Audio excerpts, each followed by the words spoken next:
আসসালামু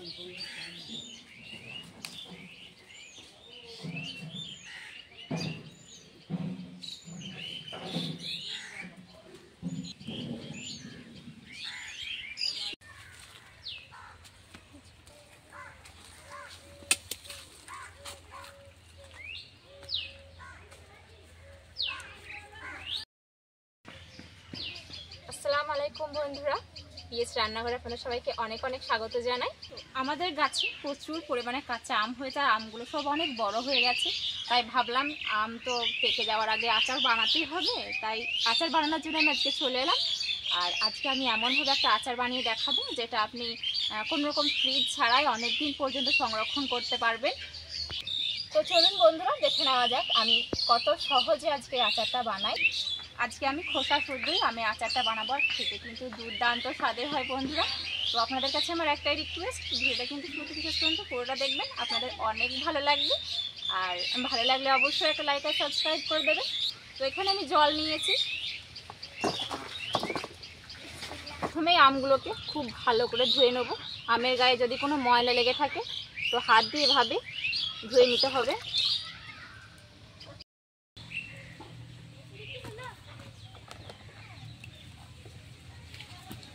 এরপর আমগুলোকে একটা শুকনো কাপড় দিয়ে খুব ভালো করে জলটাকে মুছে নিতে হবে। তোরা একটু আমগুলো মুছে দে, ঠিক আছে? আমি আমগুলো এদিকে কেটে নিই, তোরা আমগুলো মুছে দে। এদেরকে হেল্প করার জন্য সাথে এনেছি। পাবো রান্নাঘর।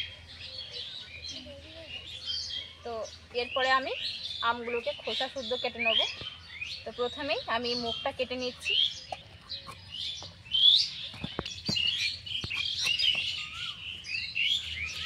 এরপর আমটা এভাবে মাঝ বরাবর ফাটিয়ে নিচ্ছি। আওয়াজটা দেখে বোঝা যাচ্ছে কতটা আমটা কর করে আছে। এই মাঝখানে যে বীজটা আছে ফেলে দেব। এই আমে আচারটা করার জন্য কিন্তু কচি আম নিলে হবে না, এরকম খোসাটা একটু শক্ত হয়ে যাবে, ও মাঝখানের খোসাটা সেরকম আম নিতে হবে। এইভাবে আমি কেটে নিচ্ছি আমগুলো। এভাবে চৌকো শেপ দিয়ে সমস্ত আমগুলো আমি কেটে নেব। দেখুন এরকম।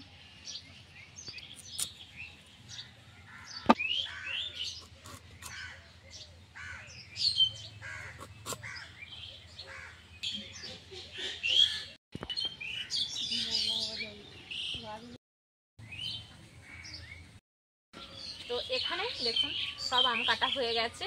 এরপর এই আমগুলোকে আমি কিন্তু আর ধোবো না, কারণ আগেই ধুয়ে নিয়েছি, এগুলো শুকনোই থাকতে হবে। তো আমি একটা পাত্রের মধ্যে নিয়ে নিচ্ছি সব আমগুলো। এরপর আমি মশলা দেবো এর মধ্যে।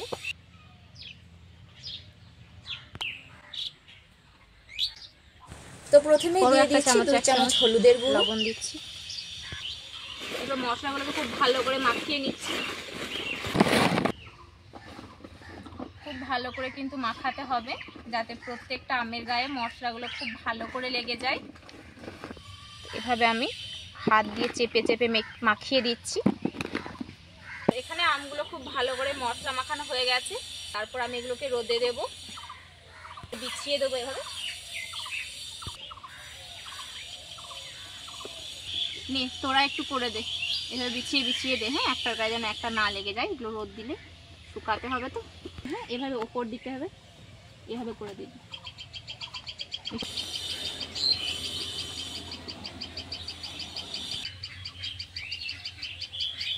তোরা এগুলো সাজিয়ে দেন, হাতটা ধুয়ে নি।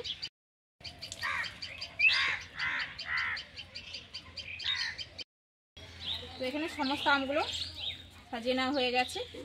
এরপর এগুলোকে আমি রোদে দেবো কিছুক্ষণ।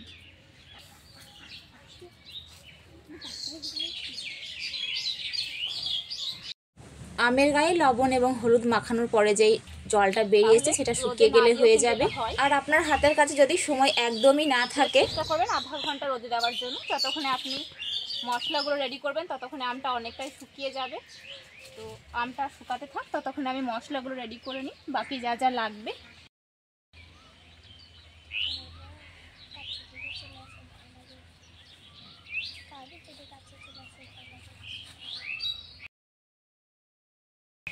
তো ওদিকে আমগুলো শুকাতে দিলাম আর এদিকে মশলাটা রেডি করে নিচ্ছি। তো এখানে কি কি মশলা নিয়েছি দেখিয়ে দিই আপনাদের। 1 চামচ কালো সর্ষে নিয়েছি, 1 চামচ জিরে, 1 চামচ মৌরি, 1 চামচ গোটা ধনে, আর 6টা নিয়েছি শুকনো লঙ্কা, আর 1/2 চামচ নিয়েছি মেথি। মেথিটা একটু কম নিয়েছি কারণ মেথি বেশি দিলে তেতো হয়ে যেতে পারে আচার। আর এখানে 1 টুকরো নিয়েছি পেপুল, এটা আমি এখানে পেপুল বলেই চিনি, মা আমাদেরকে এটাই শিখিয়েছি, তো আমি এর এক্সট্রা নাম জানি না। তো প্রথমে শুকনো লঙ্কাটা দিয়ে দেব, লঙ্কাটা একটু ভেজে নেব।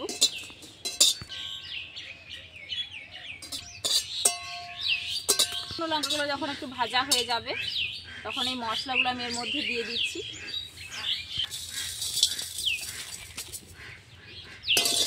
মশলাগুলো হালকা একটু ভেজে নেব, খুব বেশিক্ষণ ভাজবো না, না হলে তেতো হয়ে যেতে পারে। তো মশলাগুলো এখানে ভাজা হয়ে গেছে, দেখুন একদম সবগুলো ফুটছে, তখন বুঝবেন যে মশলা ভাজা হয়ে গেছে। তো এটাকে আমি নামিয়ে নিচ্ছি একটা পাত্রে। এরপর এটাকে আমি গুঁড়ো করে নেব। তো এখানে প্রায় 1 ঘন্টা আমি আমগুলো রোদে রেখেছিলাম, দেখুন অনেকটাই শুকিয়ে গেছে। তো এরপর উনানের মধ্যে আমি একটা কড়াই বসিয়ে দিয়ে দিচ্ছি অনেকটা পরিমাণ সরষের তেল। এই আচারটা অবশ্যই সরষের তেলে করতে হবে। অনেকটা তেল দিয়ে দিলাম।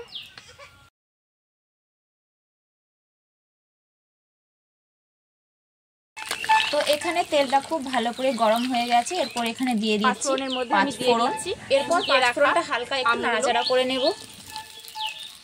তেলের সাথে কিছুক্ষণ ভেজে নেব এই আমটাকে।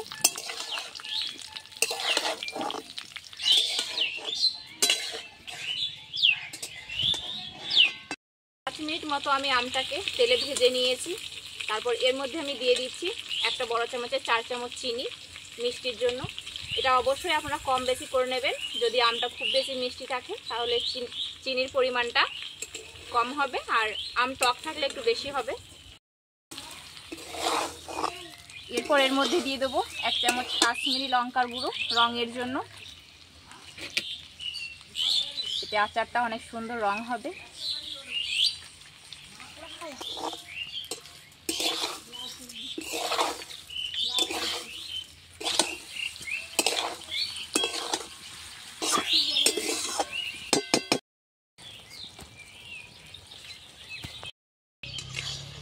তো এখানে আমটাকে আমি অনেকক্ষণ নাড়াচাড়া করে মিশিয়ে নিয়েছি, আর চিনিটা একদম খুব ভালো করে গলে গেছে। এখানে আমটাও সেদ্ধ হয়ে গেছে অনেকটা পরিমাণ। এরপর আমি এখানে যে ভাজা মশলাটা করেছিলাম সেটা এখানে দেব। দেখুন চিনিগুলো একদম গলে গেছে, একটু দানা ভাব যেন না থাকে চিনির, পুরো খুব ভালো করে গলিয়ে নিতে হবে।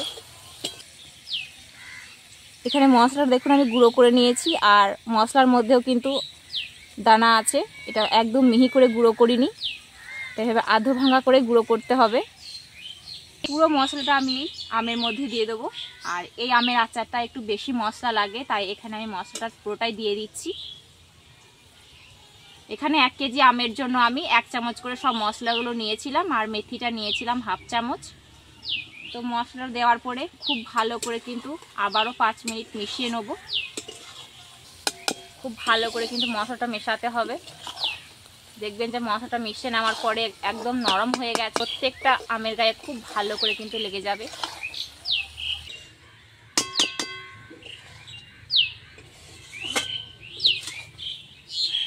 তো প্রায় 5 থেকে 7 মিনিট মতো খুব ভালো করে কিন্তু মশলাটাকে মিশিয়ে নিয়েছি।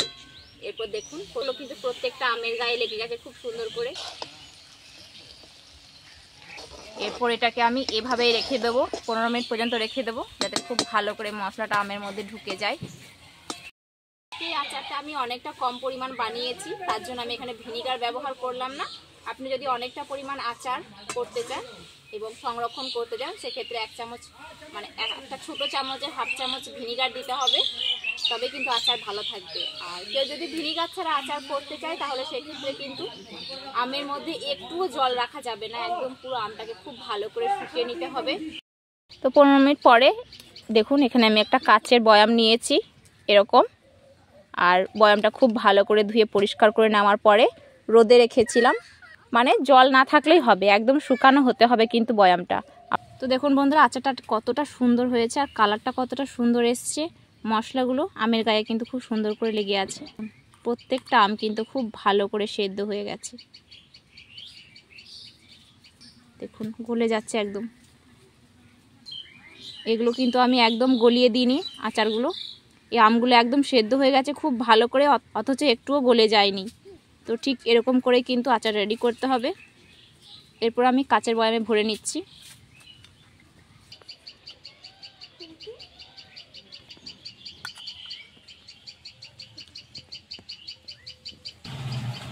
তো বন্ধুরা দেখলেন তো কতটা সহজভাবে এবং কম সময়ের মধ্যে আজকে টক ঝাল মিষ্টি আচারটা বানিয়েছি। একবার এভাবে বানিয়ে দেখুন, সবার ভীষণ ভীষণ প্রিয় হয়ে উঠবে আচারটা। এটাই বারবার বানাতে ইচ্ছা হবে।